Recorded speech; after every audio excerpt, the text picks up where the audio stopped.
안녕하세요. 파상관제인 홍현필 변호사입니다. 예, 오늘은 항고심 결정 두 번째 시간으로서 두 번째 사건 한번 살펴보겠습니다.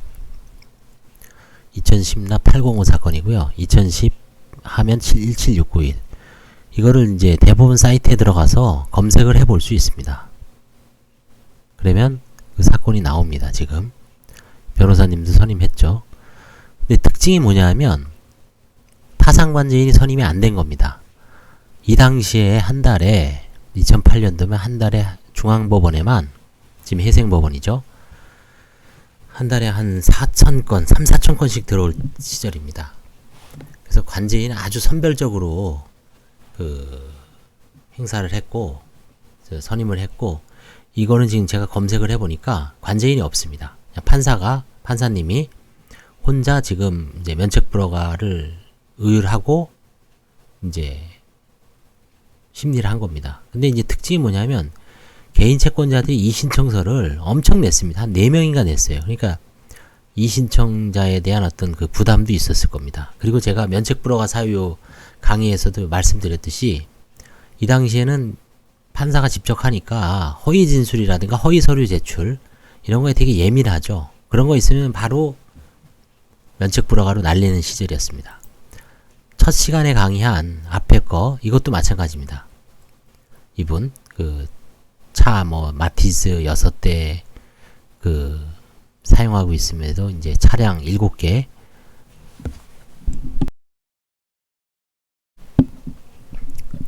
빼돌린 게 아니냐라고 이제 의심받고, 그 다음에 이제 교통사고 냈는데 2,700만 원인가요? 받았는데 결국 이제 형사합의금하고 벌금 다 썼는데 그런 거 게시 안 했다고 면책불허가 받았죠.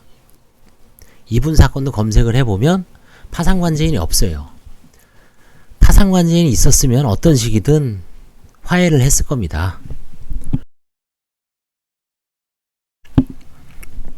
예를 들어서 여기서 지금 면책불허가 사유인데 일부 금원을 좀 반환을 하든지 어떻게 해서 화해를 한 다음에 면책불허가 재량 면책을 해줬을 거예요. 이 사건도 마찬가지입니다. 파상관제인이 선임이 안 됐어요. 자, 한번 보겠습니다. 항고인은 지급불능 이유인 이 사건 파산 및 면책시켜 불과 몇 개월 전에도 돈은 빌린 사실이 있으나 이는 소비하기 목적이 아니라 기존 채무를 변제하기 위한, 그러니까 돌려막기 위한 것이다. 돌려막기는 대법원 판례에 의하면 면책불허가 사유가 아닌 것으로 그 아마 이후에도 아마 그런 대법원 판례가 났습니다. 근데 이 2008년, 2010년 요 사건일 때는 글쎄 모르겠어요. 하여튼 이거는 채무자가 파산 선고 전 1년 이내에 파산이 원인인 사실이 있음에도 불구하고 그 사실이 없는 것으로 믿게 하기 위해 그 사실을 속이거나 감추고 신용거래로 재산을 취득한 사실이 있는데, 대표적인 게 카드 많이 쓰는 거죠. 카드 혹은 카드깡, 아니면 이제 소액 대출을 동시다발적으로 받고 그 다음에 1년 이내에 파산 들어오는 겁니다. 이거는 형사처벌을 안 받는 면책불허가 사유라 그랬죠. 오히려 물건을 구입한 다음에 신용거래로 구입한 다음에 불이익하게 처분하는 거,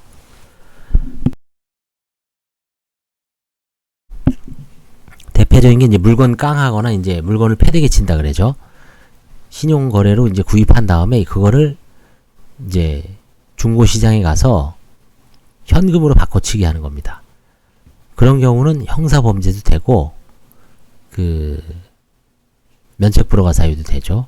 근데 이거는 지금 단순하게 그냥 1년 이내에 파산 원인 사실, 자기를 속이고 신용거래를 이제 신용을 속이고 재산을 취득했다는 얘기입니다. 돈을 꾼 거겠죠. 한번 보겠습니다. 이 사건 기록 및 당시의 신문 결과에 의하면 다음 사실을 인정할 수 있다.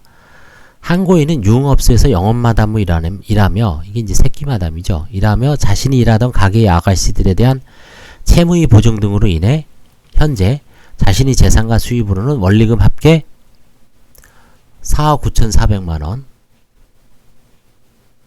이 채무를 지급할 수 없는 상태에 있다며 2008년 6월 4일 서울중앙지방법원에 파산 및 면책을 신청하였다. 그러니까 유흥업소 마담이었던 것 같아요.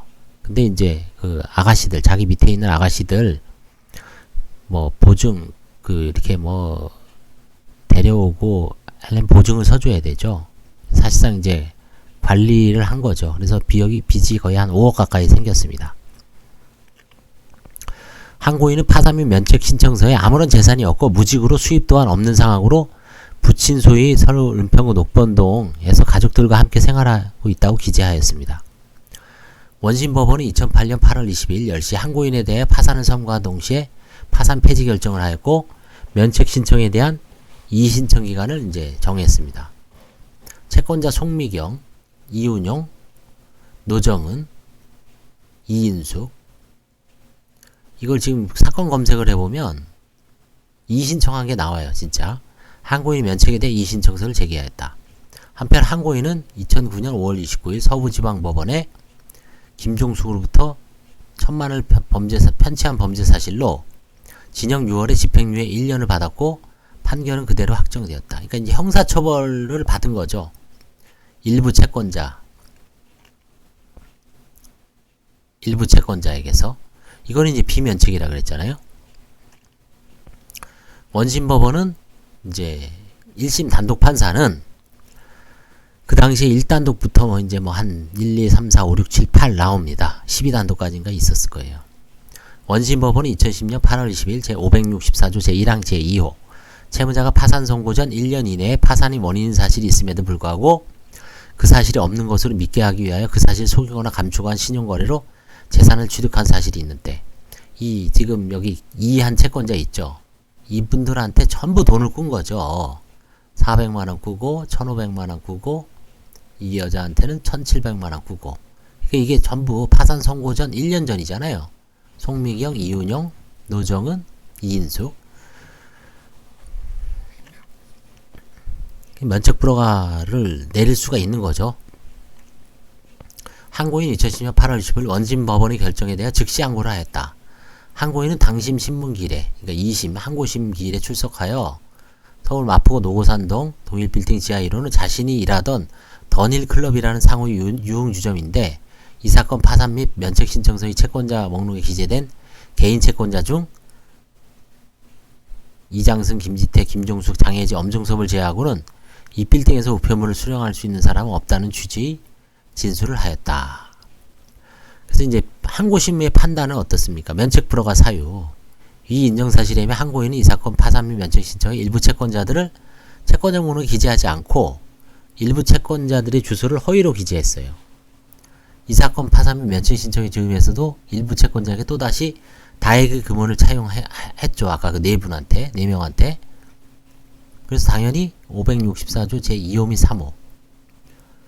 이제 이거는 돈을 꾼 거죠. 1년 이내에 믿게 하고 요거죠. 1년 이내에 파산의 원인 사실이 있음에도 불구하고 사실 없는 것을 믿게 하기 위하여 사실을 속이거나 감추고 한 신용거래로 재산을 취득한 거죠. 4명한테 이제 돈을 껐습니다.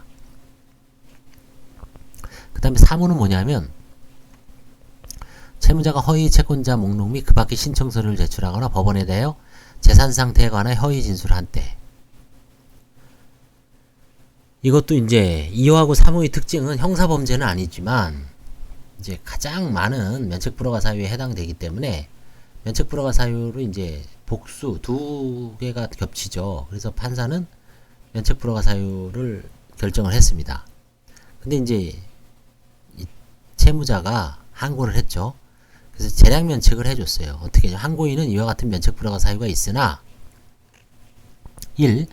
항고인은 원심에서 채권자들의 주소를 보정하기 위해 금융기관에 대한 금융자료 제출 명령 신청. 이 사실조회죠. 통신사, 이동통신사 3사에 대한 사실조회 신청. 이거 많이 하죠. 채권자 주소를 보정하기 위해 상당한 노력을 하였던 것으로 보이는 점. 항고인이 최초 체인 채권자들 중 다수의 주소를 동일빌딩, 이제 더닐클럽이라 그랬죠. 여기에 이제 주로 이제 근무를 하지만 이 사람들이 어떻습니까? 몇 달 안 있다가 업소에서 웨이터라든가 이런 아가씨들이 계속 바뀌잖아요. 그쵸? 그러니까 이제 처음에 이 주소를 더닐클럽이라고 썼나봐요.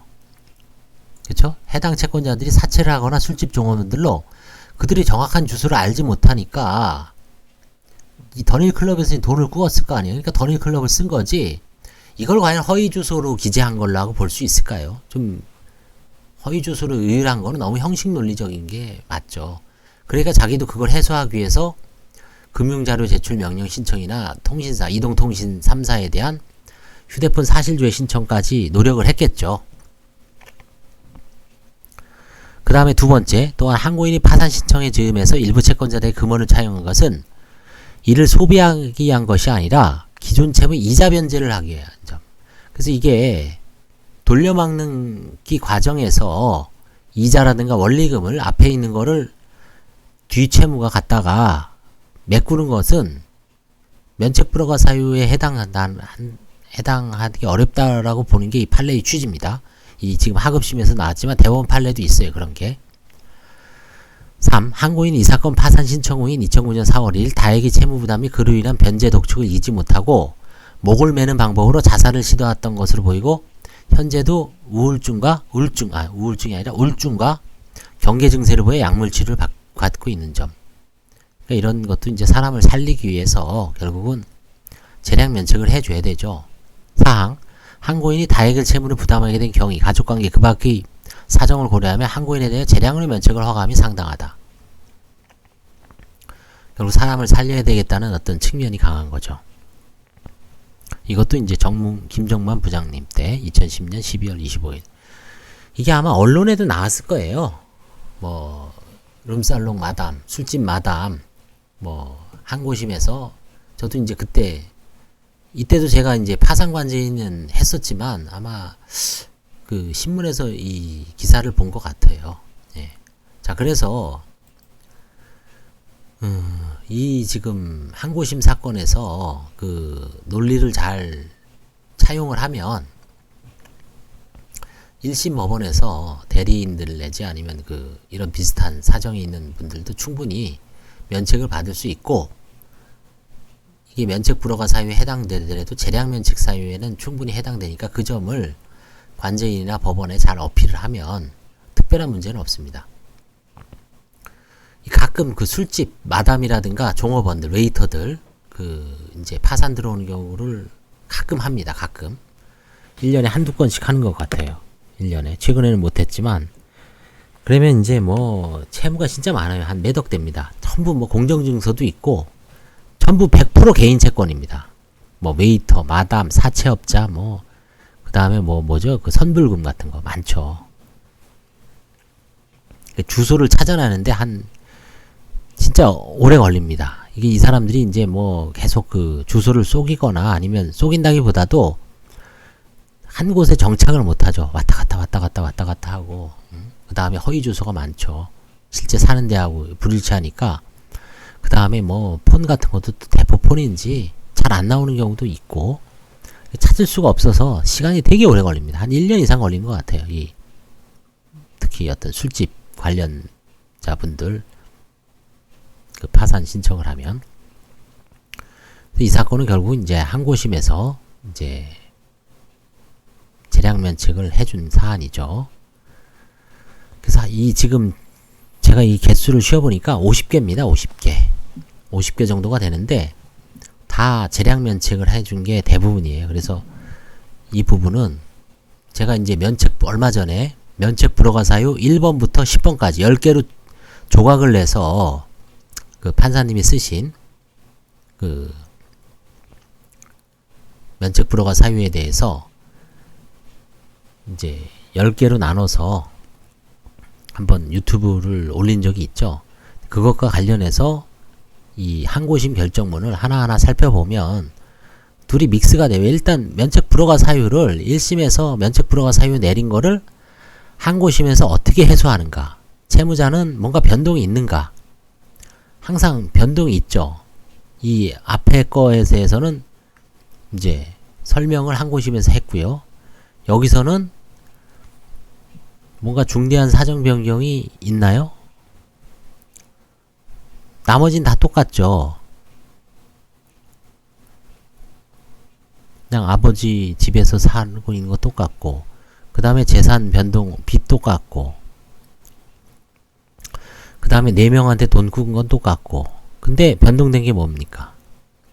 울증으로 자살 시도한 부분이 있죠. 그쵸? 그러니까 그런 점이 좀 뭐 어필했다기보다는 참작을 많이 했을 것 같아요. 그거를 재판부에서도. 나머지는 다 이제 논리적으로 돌려막는 과정이기 때문에 이거는 면책 불허가 사유는 아니다. 아니, 재량면책 사유에 해당된다. 이런 식으로 해서 이제 결국은 다